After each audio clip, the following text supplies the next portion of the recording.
生活喺香港，你哋有冇試過捱餓呢？捱餓嘅感覺係點樣嘅呢？餓到啊，個肚咧會識響嘅，仲係想嘔咁樣㗎。餓到肚痛啦，同佢哋一樣啦。個口好乾咯，同埋個肚好辛苦咯，跟住瞓又瞓唔到，坐又坐唔到咁樣咯。其實對於世界上好多人嚟講，捱飢抵餓根本就係每日都要面對嘅事。全球每7至8個人當中就有1個長期捱餓，即係話如果你一班有40個同學，咁就有5至6個人係捱緊餓啦。而且每3.6秒就有1個人因為飢餓或者係營養不良而死亡，其中每4個就有3個係細路仔。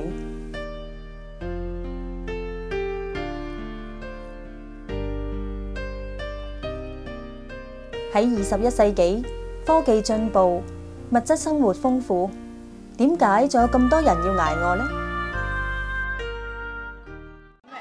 嗰啲印度啲國家咯。點解佢哋捱餓要？即係收成唔好，冇錢買分賺錢咯。因為咧佢嗰度咧好落後啊，冇乜嗰啲先進嘅嘢咧，冇得耕種啊之類嗰啲。因為嗰度比較污糟一啲啦，咁佢哋驚就食壞咗，但係又想食，我都唔知點，可唔可以捱我咯？嗰度成日都有啲災啊，旱災、水災嗰啲嘛，咁就搞到農作物失收啊，咁咪冇得食咯。好多人認為飢餓問題係因為糧食產量不足，但係聯合國指出，全球糧食產量足夠餵飽每1個人。喺過去嘅30年，人均糧食增加咗近2成，每個人平均每日可以得到2700個卡路里嘅食物，足夠每人每日所需。但係喺呢一個糧食豐富嘅世界裏面，一方面有人捱飢抵餓，另一方面又有人浪費食物。飢餓唔係一個產量嘅問題，而係一個分配嘅問題。造成飢餓嘅另外一個重要因素就係貧窮。全世界有12億人，每日收入少過1美元。12億人有幾多？就係等於香港人口嘅20倍。每日7個幾嘅港幣，夠食定係夠住呢？就算有食物賣，佢哋都冇錢買。土地分配不均，亦都係造成貧窮同飢餓嘅主要原因。對於好多靠山吃山、靠水吃水、依賴天然資源為生嘅貧窮人嚟講，土地係佢哋嘅生計。但係大部分嘅土地都係由少數有錢人擁有，而佔人口大多數嘅貧窮人就要喺面積細小嘅土地上面掙扎求存。以孟加拉為例，雖然有70%人都係以務農為生，但係全國最好嘅土地都落喺佔人口少數嘅地主手上。超過60%孟加拉人冇自己嘅土地，或者冇足夠嘅土地供應一家所需。而孟加拉全國就有40%人長期營養不良。唔公平嘅貿易制度，亦都係造成飢餓嘅原因。辛辛苦苦日曬雨淋嘅小農同埋小生產者，往往得唔到合理嘅回報。以一隻香蕉為例，我哋喺超級市場可能用1蚊就買得到，但係你估要用成年嚟耕種嘅蕉農可以得到幾多利潤呢？可能1毫子都唔夠。超過30%嘅利潤都屬於零售商同批發商，其餘就由入口公司、包裝公司同船運公司攤分。你話弱小嘅農民最後可以分到幾多呢？踏入21世紀，全球經濟一體化，國與國之間嘅貿易交流比以前更加頻繁。好似世界貿易組織呢一啲國際組織，亦都紛紛鼓吹自由貿易，鼓勵各國開放市場。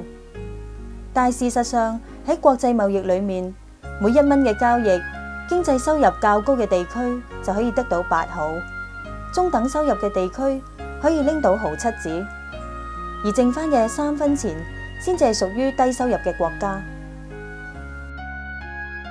唔少嘅發展中國家為咗增加收入，紛紛放棄以往自給自足嘅耕作模式，改為種植出口主導嘅經濟作物。喺越南，好多米農就喺政府嘅鼓勵之下，將大幅嘅農田變為養蝦場，以供應外銷所需。但係養蝦業係一門高風險嘅行業，蝦農往往要面對更嚴重嘅失收同埋市場價格波動等問題。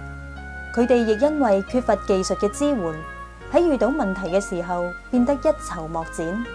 部分農民雖然能夠因此致富，但係都有唔少嘅農民因而欠下巨債，陷入貧窮當中。事實上，面對激烈嘅國際競爭，小農同埋小生產者缺乏資金、技術同市場嘅資訊，要維持落去可以話係難上加難。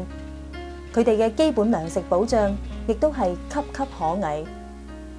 要幫助小農利用市場去發展，我哋就要改變現時一啲對佢哋唔公平嘅政策，例如要幫佢哋取得市場資訊，推行農產品多元化，增加農村喺基本社會服務同埋社區嘅設施。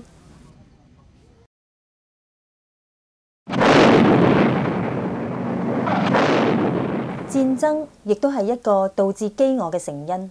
戰爭唔單止引致人命嘅傷亡，仲會破壞農田同灌溉嘅設施，埋喺地下嘅軍火同地雷，更令到好多原本肥沃嘅耕地通通荒廢。根據樂施會94年喺越南中部廣治省所做嘅研究顯示，因為戰禍同地雷而荒廢嘅耕地達到3、4千公頃，農民有地耕不得，無法生產，數以萬計嘅平民因而陷入赤貧境地。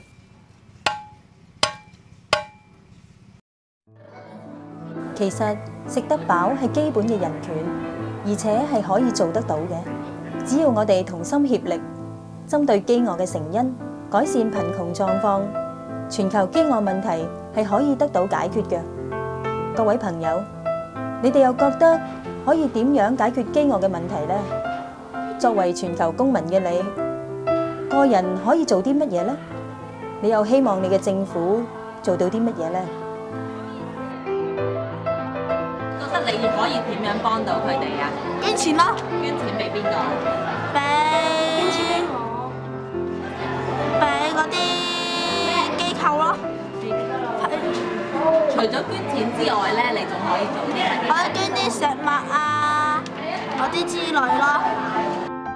可以點樣幫佢哋啊？捐錢，捐啲衣物啊，或者賣嘢咯，即係籌款啊。